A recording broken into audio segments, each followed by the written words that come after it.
studying music when I was younger, listening to a lot of Peter, Paul and Mary and Pete Seeger growing up.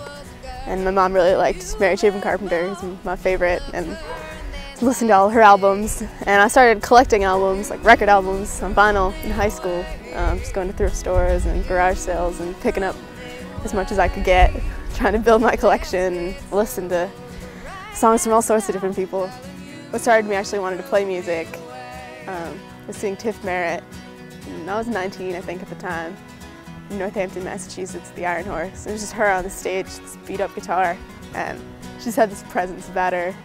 You know, just took hold of the whole stage, and everyone was just captivated, and you could see how much she enjoyed just performing for people and playing her songs and having that sort of influence as far as feelings go and just what emotions you can get out of songs. That was a big deal for me. I was like, wow, maybe I can do this. I would love to be able to perform my songs to people like that.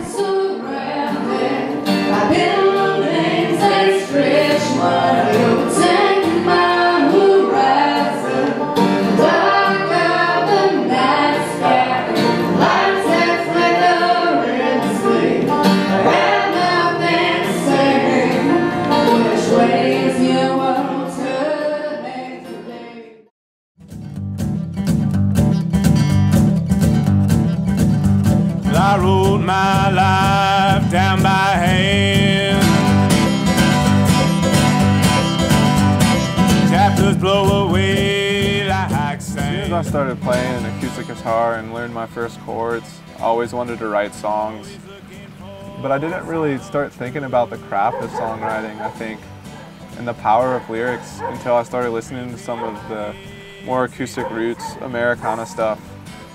Because before it was always about, well, if this song has an epic guitar solo, then I'm going to listen to it and it's going to be awesome. But then the actual craft of like a 3-minute song that conveys this message and story, it really started getting to me. You know, some of those songs, it's one of those ones where you think, man, how did they know I was going through that in this time? Or how do they know my life? Like, I can't believe they wrote this song about me. And you connect on this such a deep level.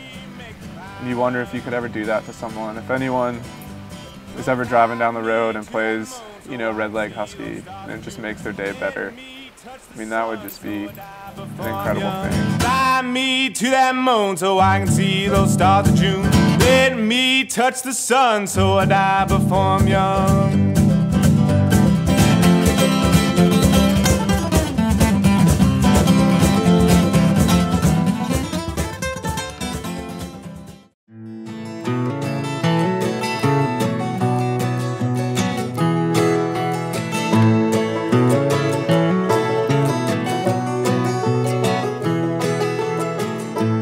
Started writing songs and playing them out when I was, you know, like 14, 15 years old. I feel like my biggest influences, or at least the songwriters that really affected the songs that I was writing, were bands like R.E.M. and I was listening to a whole lot of Tori Amos at the time. And so I was writing songs that were kind of similar to their songs in that if you just read the lyrics, you might have no idea what they were talking about. And I remember going to the open mic at the Village Cafe in Greenville, South Carolina, and playing songs that I'd written that I wouldn't really expect anyone to know what I was getting at, but I liked the way they sounded. And there was this fella that would come and play that open mic there, this old biker dude who had long red hair, really Willie Nelson looking guy. And he wrote these really simple country songs. And I remember thinking then, like, someday I want to write songs that are like that guy. Something really simple, really elegant little song that anyone can understand what it means. You know, it's been almost 2 decades since then. I hope I've started to write songs that are a little more like that and a little less cryptic. And here you come acting all sweet to me, planting those seeds in the early spring, and my heart's the April frost, but I'm still learning. How can I be so blind? I don't know what I'm doing, and how could I Spend my time without you waltzing through it. Could my life be defined by this love that makes me strong? Lord, instead of being defined by something I done wrong.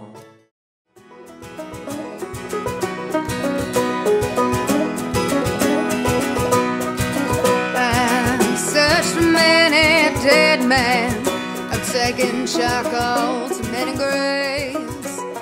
We released our first album, and we really, started transitioning into, whoa, we both really want to pursue this and see what can happen from it. Because if we don't, we'll just regret it. But in order to do that, it's a very do-it-yourself culture, which adds a lot of stress and 8 to 10 hour days of not playing, but just organizing and sending out emails and collecting information and making up posters and connecting to other bands. It's so interesting now when I look at a calendar, as before I look at a calendar and see nothing marked, and I would instantly think, oh yeah, what am I gonna do that day? I got, all the time in the world. And now when I open up our calendar and look at empty dates, stress comes over me. And I think, oh boy, we better fill these in or we're not gonna be able to feed ourselves. Yeah, it's a little nerve-wracking, Like if we get a couple shows lined up in a row, it's a good day. Oh yeah. It's a great day. But after that, it's still empty because we're trying to plan so far out. I don't think I've ever expected to be happy having a 9-to-5 job. I never really saw that in my future. And nothing feels as great as when you're on stage playing songs, playing music. It's just indescribable. And if you're not chasing that down, I don't know. Yeah. I would feel like such a failure for myself. I'm not going after that one thing that I should be going after. I'm sad that I can't be at all the shows, and I won't be touring across the country with the band anytime soon. But I decided a long time ago that life of constant touring isn't for me. I've always hoped to find a more sustainable way of being a musician in place, being able to settle down and still be able to share my songs with the world. I have a beautiful wife and a baby boy on the way, and I love my day job as a teacher. I just feel grateful to be able to record some of my songs with Misa and Tim, and to be able to play shows with them around this region. Melody as I pass these trees and hills and mountains that burn vibrant like our love never again will. Having people connect to your songs and having your songs mean something to someone on a deep level, like so many songs mean to us, I think is really one of the ultimate goals. In town, when you used to come around with false things.